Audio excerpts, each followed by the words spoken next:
Al aire con...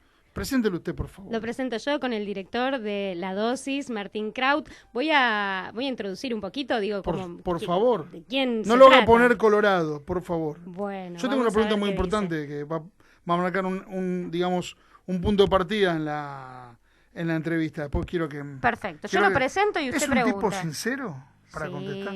Sí, muy no es careta sincero. para contestar. Para nada, Bueno, vamos. para nada. Vamos. Bueno, Martín Kraut es fotógrafo, camarógrafo y editor del Centro de Información Judicial entre 2008 y 2014. Allí presentó una muestra fotográfica que yo tuve el placer de ir a ver, Centros Clandestinos de Detención Hoy. Con foco de autor ha retratado a figuras como el Papa Francisco, Lula da Silva y un montón de otras personalidades. Tiene un corto que ahora lo podemos ver en Cinear, que se llama Que Miren, del cual le preguntaremos posiblemente durante la entrevista. Y en el año 2017 ganó el concurso Ópera Prima del Inca y la beca a la creación del Fondo Nacional de las Artes para filmar su primer largometraje con su guión La Dosis, que, bueno... ha sido estrenado hace apenas un año, justo antes de la pandemia, así que bueno, le preguntaremos un poco de todas estas cosas. Martín Kraut, ¿estás ahí? Estoy acá, hola Vicky, hola a todos, ¿cómo están? Bienvenido al programa, Hola, todo gracias. muy bien y muchas gracias por atendernos hoy, Martín. Un placer hablar con vos. Bueno, ustedes, gracias. Porque aparte, a ver, una personalidad multifacética, pero yo te tengo que hacer una pregunta primero, antes que nada. A ver. Porque acá se abrió una pequeña grieta en el estudio. Yo te quiero preguntar si vos tenés algún tipo de problema en ser entrevistado por un egresado de la Escuela Superior de Comercio Carlos Pellegrini. Para nada. Es careta, me dijiste que no era careta y es careta. No, Dejemos esto de lado, Martín, y vayamos a la entrevista. La superioridad de nuestro colegio. Ah. Está todo bien. Esto es radio, no te estamos mirando. Yo lo único que quiero que me digas es si la prenda que estás usando en este momento tiene o no tiene bordado el escudito de Buenos Aires en la solapa. No, yo directamente lo tengo tatuado en el corazón. Tengo acá un tatuaje, me evita ponerme ropa que lo muestre, porque lo tengo ahí siempre listo. Dios mío, bueno, bienvenido al programa En Serio. Y bueno, gracias. Quiero iniciar esta entrevista preguntándote cuántas fueron las puteadas que largaste al aire a partir de que la pandemia un poco frustró el desarrollo de la exhibición de la película, La Dosis, a la cual llegaste después de mucho esfuerzo y mucho tiempo. Y largué muchas puteadas, obviamente. A ver, primero hubo una sensación en marzo, nosotros íbamos a estrenar originalmente el 14 de mayo de 2020, obviamente. Y en marzo, cuando empezó a ponerse todo picante, dijimos, bueno, de acá a mayo falta mucho, esto probablemente pase, ingenuos, obviamente, como tantos. Sí. Y cuando empecé a ver que esto no andaba con el productor, con Pablo Chernow, dijimos, bueno, lo mandamos para octubre, suponiendo justamente que en octubre también iba a suceder. Cuando empezamos a ver que no, y que la única forma era online, y obviamente que fue muy duro también que, por un lado, genial que la película entró a muchos festivales, pero los festivales fueron online, yo no pude viajar, cosa que uno obviamente le hace mucha ilusión. Claro. Y puteé, sí, en todos los colores, sí, eso es lo que querían saber. Lo que también fue pasando, que es la parte buena, si se quiere, de esta experiencia, es que haber estrenado en pandemia también permitió, dentro de lo malo de la situación, por supuesto, que al haber muy poca oferta cultural, haber muy pocos estrenos, al no haber teatro, etcétera, bueno, la peli tuvo una difusión que yo creo que no hubiera tenido, y el lanzamiento a través de internet, es decir, en la web de Cinear o en la plataforma y en el canal, etcétera, nos permitió también que la película se viera en todo el país. Claro. y llegara en simultáneo a todo el país. Y en ese sentido le fui encontrando el lado positivo, pero bueno, sí, no las puedo contar, pero tiré muchas puteadas al aire. Martín, contanos un poquito de qué va la película. Bueno, la peli está está inspirada a partir de un caso que sucedió en Uruguay en 2012, por el cual trascendió que 2 enfermeros estaban matando pacientes, básicamente por piedad, y después empezó a sospechar que en el caso de uno, sobre todo, no era tanto por piedad, y que había entre los dos una especie de competencia.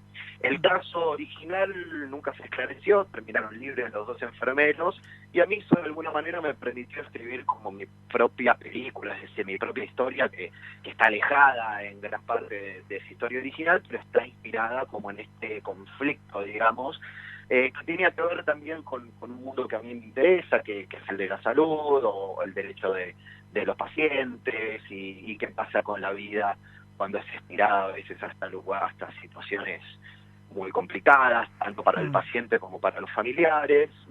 Sentía que eran debates que yo quería plantear, o todavía quiero plantear, y que creo que en nuestra sociedad, si bien, bueno, con todo lo del aborto se puso muy en el tapete las decisiones sobre el propio cuerpo, creo que, bueno, si fue difícil el aborto, me imagino que debatir la eutanasia en nuestro país falta mucho, pero bueno, desde mi lugar me interesaba por lo menos abrir o permitir algo de ese debate. No es que yo lo esté abriendo, ¿no? Es una temática que a mí me interesaba poner sobre la mesa, digamos. No está con nosotros acá en el estudio, pero sí a la distancia, Emiliano Dandy Chiarelli, que no fue ni al Buenos Aires ni al Pellegrini, así que si no querés contestar, no le contestes. Pero tiene preguntas para vos. Hola Martín, gracias. Hola, ¿cómo estás? Te quería hacer una pregunta con la que jugábamos a veces en el programa, ¿no? Esa idea de Brecht, que dice, yo cuando hago teatro pienso en Marx en la tercera fila. Bueno, vos esta película la escribiste, esta película la filmaste, sos guionista, sos el director. ¿En quién pensabas, si es que en alguien, en quién pensás cuando haces algo como público? Y una segunda pregunta, ¿no? Que tiene que ver también con los públicos. La película, más allá que vos no pudiste pasear, sí paseó por Rotterdam, por Países Bajos, por Corea, por Canadá, por Estados Unidos. Son lugares muy diferentes, con culturas diferentes, con sistemas médicos muy diferentes. En esos públicos ves como que se hacen eco de la cultura de la que participan, uno hay una mirada humana que, si bien no se sustrae de esas diferencias, prima. No sé si se entiende. Bien, voy por partes. Primero, te escucho muy entrecortado. Lo primero era si pensaba en alguien como actor, cuando te referías a cuando le No, si pensás en alguien como público. Mira, está buena la pregunta. Mauricio Cartún, que fue, bueno, es un gran maestro y yo tuve la suerte de hacer un seminario con él, habla mucho de esto, de pensar un público hipotético cuando uno escribe. Es decir, él decía que, no me acuerdo qué autor tenía, tipo a Marx, a Freud y a una señora vecina, como pensando en que la película la pudiera entender la señora, pero que le hiciera pensar a Marx. Bueno, yo no tengo tan claro esto, creo que el primer espectador, entre comillas, es uno y está la exigencia de uno mismo, pero no, creo que es algo que pasa más por un plano inconsciente, de uno, aunque no quiera, se mide un poquito con los demás y trata de hacer algo que esté a la altura de las personas que respeta, ya sea un amigo o, en mi caso, no sé, una película que le pudiera gustar a Stanley Kubrick, que dudo que hubiera sucedido, pero yo lo intenté al menos. Pero no es algo que tengo así tan claro. Lo que sí hago a veces es literalmente darse a la gente para que lea y me dé una devolución. Eso sí es algo que hago. Y respecto al otro, en realidad yo no pude pasear, pero sí tuve la suerte de llegar a ver la película en su estreno en Rotterdam, justamente, en Holanda, y una de las cosas que charlamos, porque viste que en los festivales a veces hacen preguntas y respuestas y podés quedarte con el público, era que para mí era interesante justamente presentar la película ahí, siendo un país que tiene legalizada la eutanasia, imaginando cómo ellos la verían, es decir, como un conflicto que quizás para ellos ya quedó en un pasado lejano, pero que sin embargo, bueno, algo generó la película y para mí fue una gran satisfacción que la estrenamos a sala llena. O sea, evidentemente en Holanda, por más que lo tengan resuelto, hay algo de la temática que les interesa. Y después, por ejemplo, en charlas que pude tener con gente de Estados Unidos, era interesante que le decía, bueno, para ustedes el sistema de salud también, más allá de que sea supuestamente un país tan de avanzada, o eso nos hagan creer, bueno, es un país donde bien sabemos que la salud no es gratuita y que las decisiones sobre el propio cuerpo muchas veces están supeditadas a un factor económico. Pero bueno, desgraciadamente al no poder estar presencialmente no tuve el mismo nivel de debate que hubiera podido tener en esa circunstancia, pero sobre todo con los holandeses y un poco con los norteamericanos lo charlamos. Estamos hablando hoy con Martín Kraut, que tiene la gentileza de atendernos esta tarde para contarnos la historia de su vocación, de la fotografía, el cine, del cine a la música, a hablar con nosotros. Es parte de la vocación de Martín, así que le vamos a poner a Vicky para que continúe con el interrogatorio. No, Martín, yo tenía, en realidad es un poco una observación en relación a esto que estás planteando de la buena recepción que tuvo la temática de tu película en distintas partes del mundo con sistemas de salud tan dispares, ¿no? Y creo que yo tuve el placer de ver tu película, algo que está muy bueno es que justamente te abstenés de plantar una posición al respecto, cosa que es muy difícil de lograr, ¿no? Más bien tu película plantea preguntas más que dar respuestas. No sé si esto quizás es mi lectura, pero me gustaría escuchar un poco cómo fue el trabajo que hiciste para poder bordear este tema, ¿no?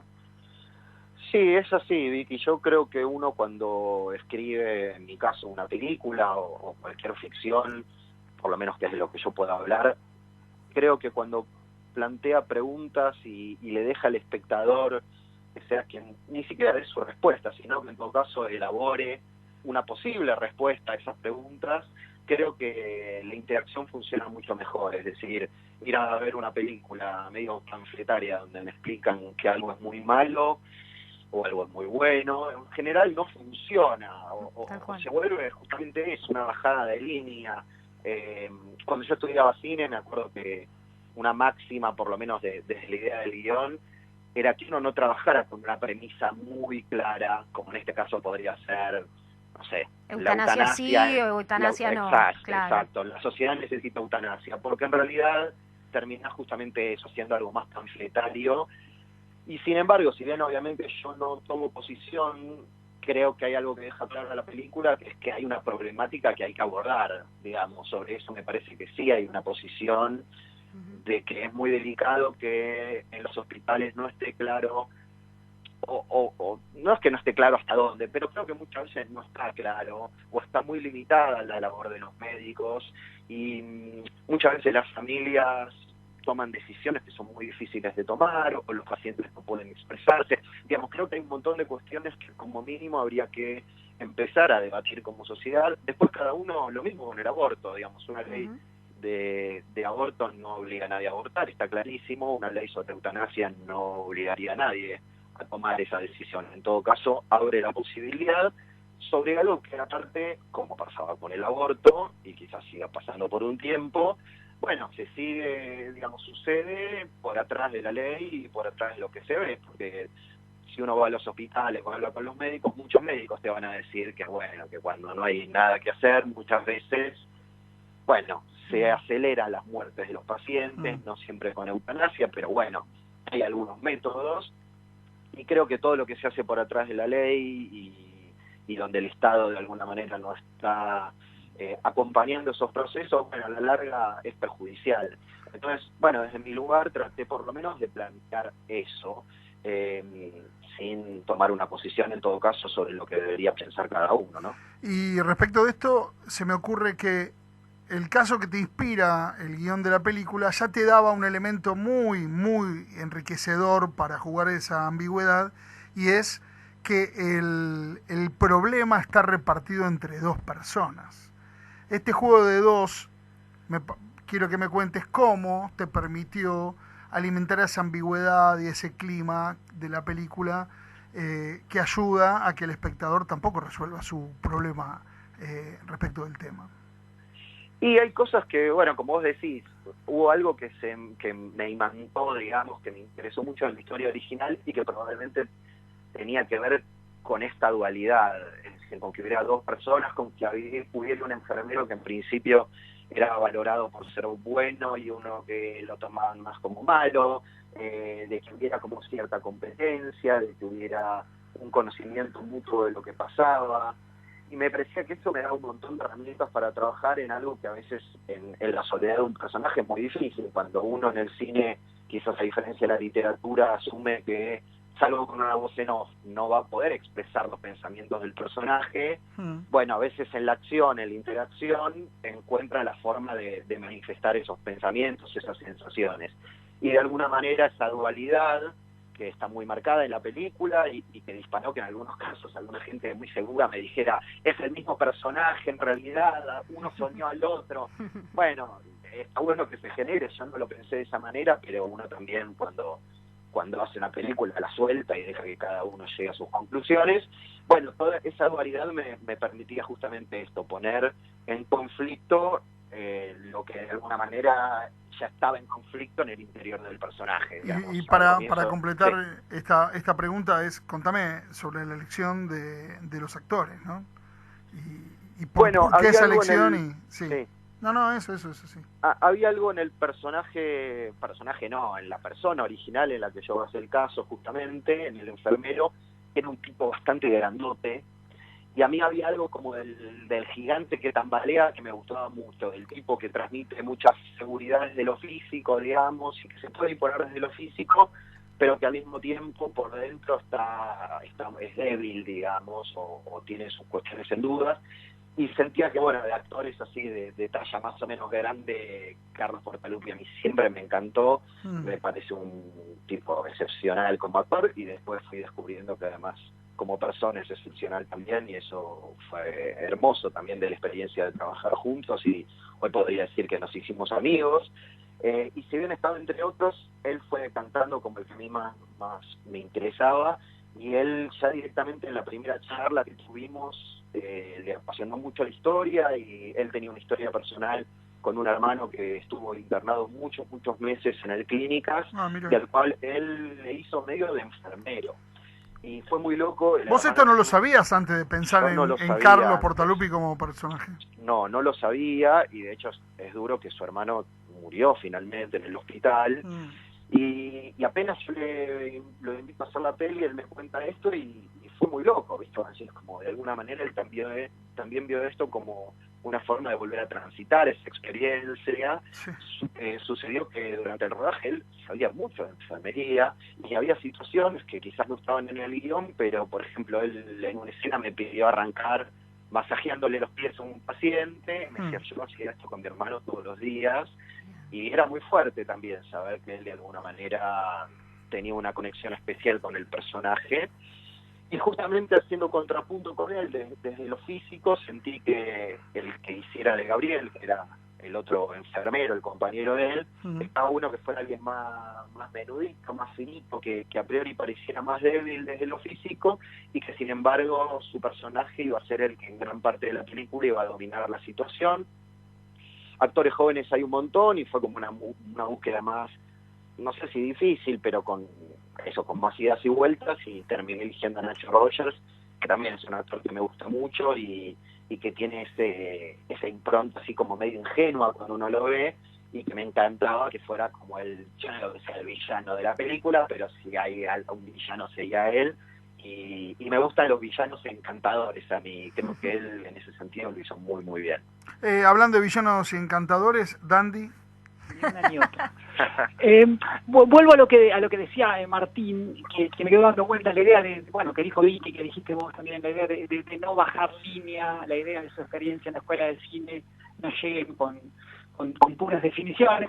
Claro, está bien eludir el panfleto en el sentido más barato de la palabra, porque en definitiva a mí me gustan los panfletos, pero ¿cómo es pensar esa suerte? Te atribuyo algo que quizás no dijiste, de deber del artista de no hacerlo, de no bajar en línea, porque cuando la postura, uno te escucha, vos revoleaste palabras, eutanasia, aborto, incluso Vicky habló de una muestra sobre centros clandestinos. No hace falta mucho por adivinar cuál es tu postura frente al aborto, frente a la eutanasia y frente a alguna otra cuestión de la historia argentina. Sí, la muestra fue sobre centros clandestinos. ¿Cómo es sustraerte de aquello que vos pensás? O en el caso, juego con el ejemplo más exagerado, de los centros clandestinos, como con lo que probablemente uno es. ¿Cómo es sustraerse para hacer arte? Y bueno, en un punto creo que es algo que uno lo va logrando hacer en la medida en que tiene claras algunas cosas que no quiere.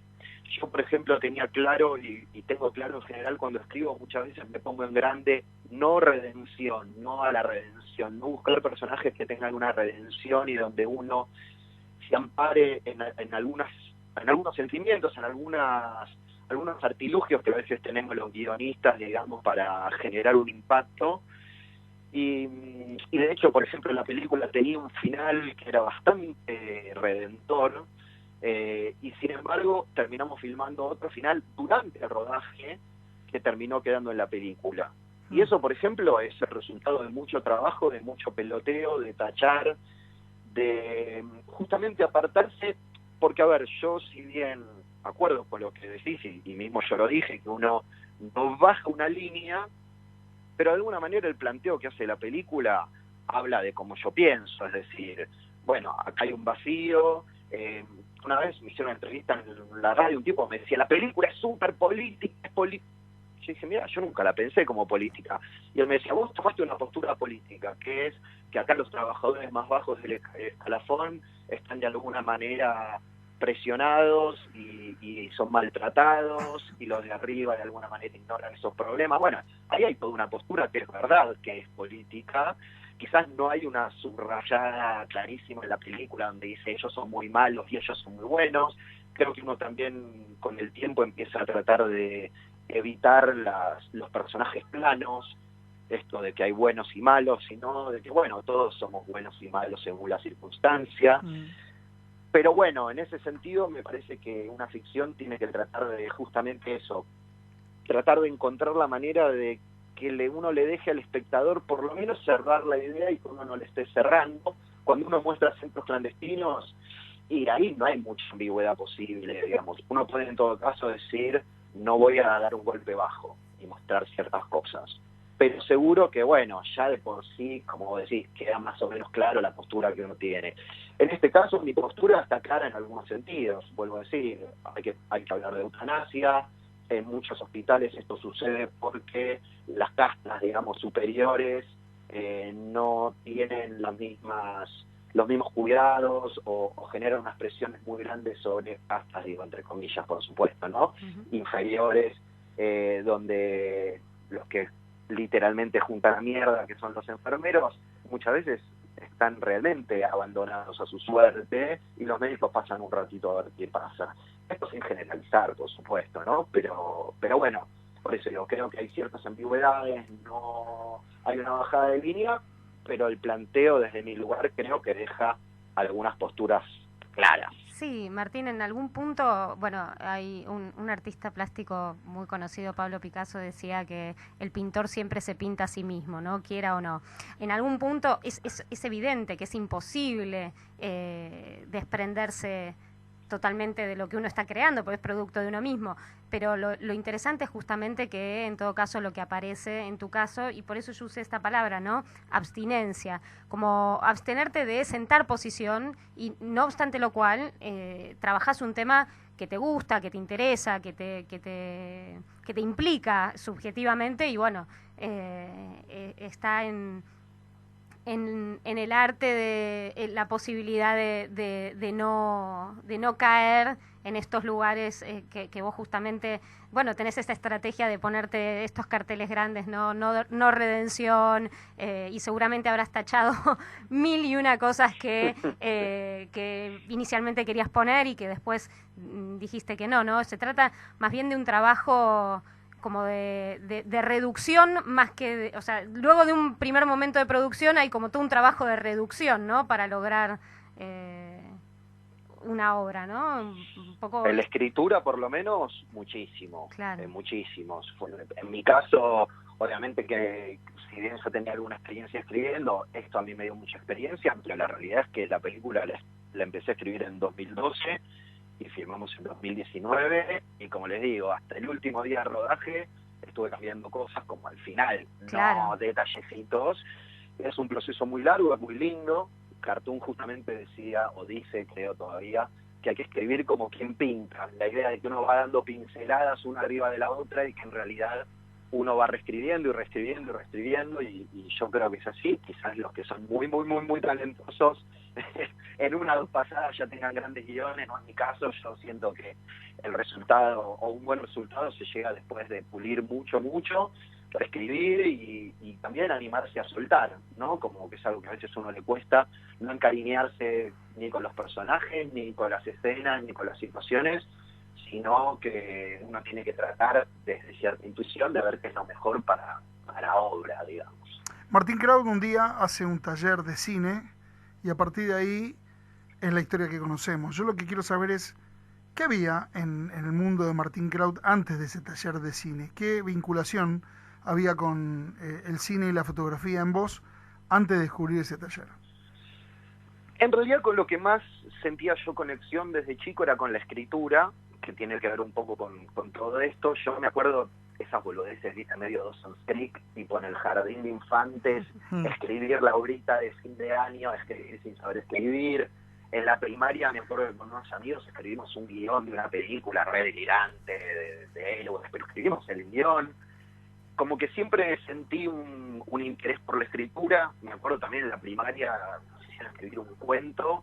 Yo me acuerdo con 11 años a las 2 de la mañana, temblando, emocionado, escribiendo, terminando. Hubo algo a mí, siempre me movilizó a escribir, y siempre tuve algo con lo visual. Mi madre, ya que tenemos ahí una terapeuta, que las madres marcan mucho camino, psicóloga. No le demos lugar al análisis, te pido, Mi por vieja favor. me decía de chico, vos vas a hacer algo con la imagen, vos tenés una percepción particular de la imagen. Y en realidad, justamente en la secundaria, en esa maravillosa secundaria, cuando hicimos con unos compañeros el taller de cine, que empezó creo que en cuarto año, me di cuenta que el cine juntaba esos dos intereses, la escritura y lo visual. Y a partir de ahí empecé a cranear y sentir que eso tenía que ver conmigo y que había algo de eso que me gustaba mucho. Y obviamente empecé a partir de eso a profundizarlo, digamos, pero ya de chiquito, sobre todo con la escritura y con la idea de crear o pensar historias, me sentía muy, muy atraído. ¿Y hay una calle que conduce de la fotografía al cine o del cine a la fotografía? ¿Es una calle de doble mano? ¿Cómo lo viste vos y cómo fue tu experiencia con eso? Bueno, yo tuve mis enrosques varios y todavía los tengo en el hecho de dedicarme al cine, a la fotografía, a escribir, que como vos decís son calles paralelas que a veces se juntan y a veces no. Muchos años de mi vida me dediqué a la música, que es hasta una calle más lejana. Yo en general siempre pienso el cine, la dirección de cine, que es quizás lo que a mí más me gusta, como un embudo que junta todas esas calles, porque el que dirige tiene que saber de narrativa, tiene que saber de fotografía, tiene que saber de dirección de actores, tiene que saber de ritmo y de música, de sonido. Entran un poco en juego todas estas cuestiones, por eso es tan difícil dirigir bien y por eso uno admira tanto a los buenos directores. Entonces, de alguna manera, esas calles a veces uno siente que se alejan y quizás se angustian por decir que tiene que ver la fotografía con esta película que yo quiero filmar, y de golpe uno las empieza a sentir que en algún lugar todas esas líneas se entrecruzan y se potencian. Por darte un ejemplo, yo cuando edito, porque a mí me gusta mucho editar, por más que haya música o no haya música, más allá de la música en sí, yo siento que mis años dedicados a la música me dieron una noción de ritmo que está buena para editar. Me dice, bueno, fue al pedo, digamos, tocando el bajo 10 años y de alguna manera pensaba que no tenían nada que ver y en algún sentido quizás sí tenían que ver. Ahí lo tiene, Uh-huh. claro que sí. Dandy. No, lo escuchaba a Martínez, elogiar a Kubrick, pensar en Hitchcock, en Polanski, él también se referencia en algunos directores coreanos. Yo lo que quisiera es pensar en el Martín predirector o incluso ya siendo director. ¿Qué escenas? Hay escenas emblemáticas en la historia del cine, pero una quizás no tan emblemática. ¿Qué escena lo marcaron como espectador? ¿Qué escena él nos quiere contar? Vean esta película por esta escena. No es algo que tengo así clarísimo una escena. Siempre recuerdo en el microcine del colegio al que fuimos con Victoria, muy de chiquito, a los 16 años recuerdo ver La Naranja Mecánica, y fue una película que me marcó mucho, creo que en gran parte más que una escena, como la genialidad de Kubrick para para filmar, pero sobre todo creo que hay algo de los directores que tienen que ser buenos manipuladores. Uno cuando es espectador se entrega a ser manipulado en el buen sentido. Te hacen creer que va a ir por un lado y uno siente satisfacción cuando en realidad va para el otro. Pero una escena que también me marcó mucho es de la película Underground de Mirko Kusturica, que siempre me gustó muchísimo y también me marcó, más que una escena, hay como un planteo también de cierta dualidad en esa película entre una familia, una gran familia que tiene que vivir en un sótano, y lo que pasa en el mundo de la superficie cuando le hacen creer a los de abajo que hay una guerra. Es una película que si no la vieron, Underground, se la súper recomiendo. Y creo que esa fue una de las películas que más me dieron ganas de dedicarme al cine, de sentir que uno podía contar un cuento, porque Underground es como un gran cuento, y realmente, no sé, a mí es una película que me apasiona. Lo que pasa es que, no sé, es difícil tener clara una escena, pero espero haber contestado más o menos bien. Por supuesto que sí, por supuesto que sí. Martín, hablando de cómo una película puede contar un cuento, vos tenés, además de La Dosis, un corto inspirado en un cuento de Raymond Carver. Ese corto se llama Que Miren, y ahora volvió a la plataforma Cinear, ¿es así? Es así, volvieron a subirlo a Cinear, estuvo un tiempo allá y lo habían sacado después de unos años, y como mi película La Dosis estaba en Cinear, bueno, yo me comuniqué con ellos para decirles que estaría bueno que estuviera también el corto, y le volvieron a subir, y fue muy lindo justamente hacer un corto adaptado de un cuento. A mí Raymond Carver me gusta muchísimo, y ese el cuento, que en español se llama ¿Por qué no bailan? No sé, en su momento me gustó mucho, y cuenta como todo un mundo, toda una situación que pasa en una especie de venta de garage, pero armada en un jardín delantero de una casa, y tiene algo que a mí me gustó también trabajar, que quizás no lo puedo hacer tanto en La Dosis, que es un personaje femenino muy fuerte, donde se impone y donde de alguna manera va marcando un poco el camino de lo que va sucediendo. Y fue una experiencia para mí súper linda, ya quedó un poquito lejana en el tiempo, pero es un corto al que yo le tengo cariño. Como todo, uno cuando vuelve a ver lo que hizo, sonríe y llora un poquito también, se angustia un poco también, pero bueno, con el tiempo que ha pasado le tengo cariño, y me alegra que esté de nuevo en la plataforma, porque creo que es una linda historia para ver. Martín, ¿en qué estás trabajando ahora? ¿O qué ideas están ahí surgiendo en medio de los insomnios? Bueno, yo desde que terminé la peli, o sea, el rodaje, en realidad, siempre estaba esperando la depre. No soy una persona que se deprime, pero viste, así, che, ya hice el rodaje que esperé por años, ahora me voy a querer matar. Ya edité, ¿y ahora? Exacto, viste, incluso después del rodaje, como, ¿y ahora qué? Y en realidad lo que hice desde el primer día fue sentarme a escribir y tratar de generar nuevas historias.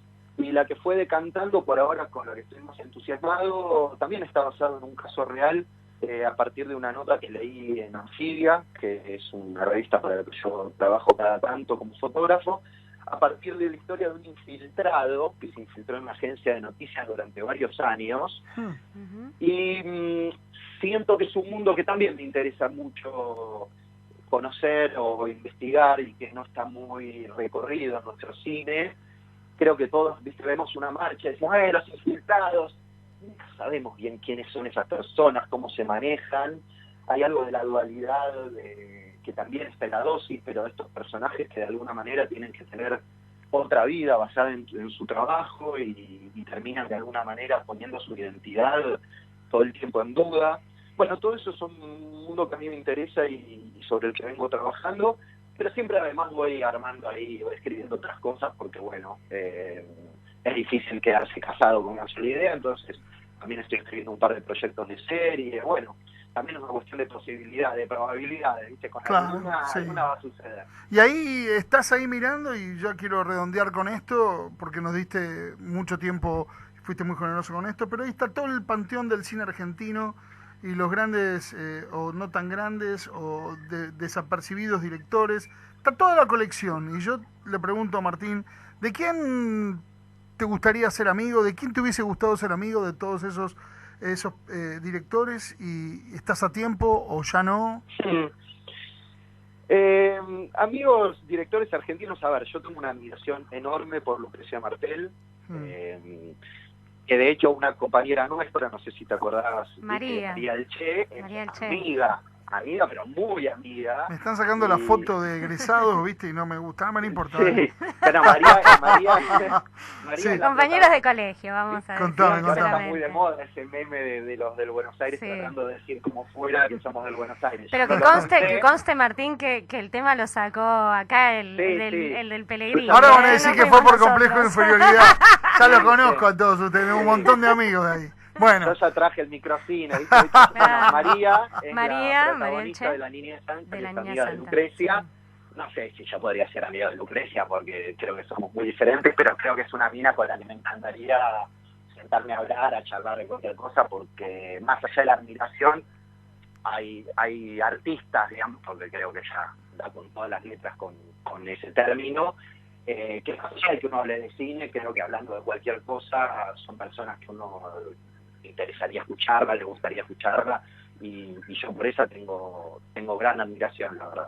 por quien tenemos el gusto de haber charlado es contigo, Martín, que fuiste muy generoso. Una última en pregunta, tu si tiempo. queremos ver la dosis. Ah, bueno, no, por supuesto, porque a mí un pajarito me contó que el corto está en la plataforma de Pero la Cinear, dosis no. pero la dosis No. no. O sea, no. No, O sea, la dosis dejó de estar. Tuvimos una primera dosis, queremos la segunda Claro. dosis, Martín. ¿Dónde Miren, podemos ver la película? En realidad se supone que por ahora se me ocurren dos posibilidades.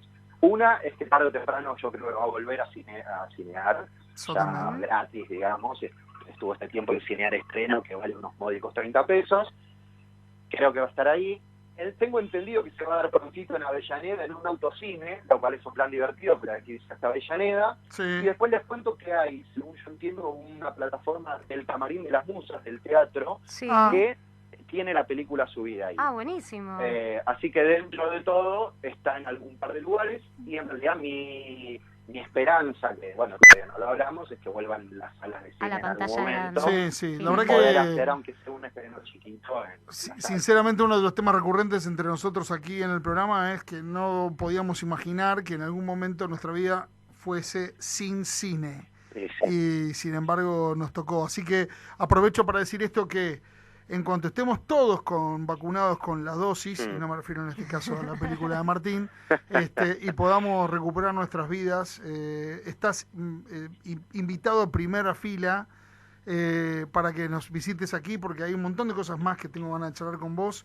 Me intriga el tema de tus viajes, sobre todo el tema de tu trabajo en el SIG, y cómo fotografiar ese mundo jurídico que me parece a mí que es, o cómo retratarlo, cómo filmarlo, editarlo, que me parece a mí que fue toda una novedad en tu currículum, y quiero hablar más largo y tendido de eso. Así que en cuanto podamos salir y puedas visitarnos, Martín, con gusto te recibimos aquí en el estudio, si te parece bien. Me encantaría, por supuesto, les agradezco un montón, gracias por llamarme generoso, pero para mí es un gusto, es un placer charlar con ustedes, así que también les agradezco su generosidad, y sí, ya sea en otra charla telefónica o presencialmente, cuando quieran. Ojalá que sí. Bueno, muchísimas gracias, Martín. Muchísimas gracias, Un Martín. abrazo, Un abrazo. para todos allá. Chau, chau. Gracias. Fue Chao. Martín Kraut aquí. ¿Cómo presentarlo? ¿El amigo de la licenciada? ¿El pibe de Buenos Aires? Mucho más No, que el eso. director de Director de la cine, dosis. director de la dosis. Y bueno, una buena noticia, Vicky, que podemos, a través de la plataforma del Camarín de las Musas, Así tratar es. de verla para los que, como yo, no Se la han perdido. no me había enterado de eso. Bueno,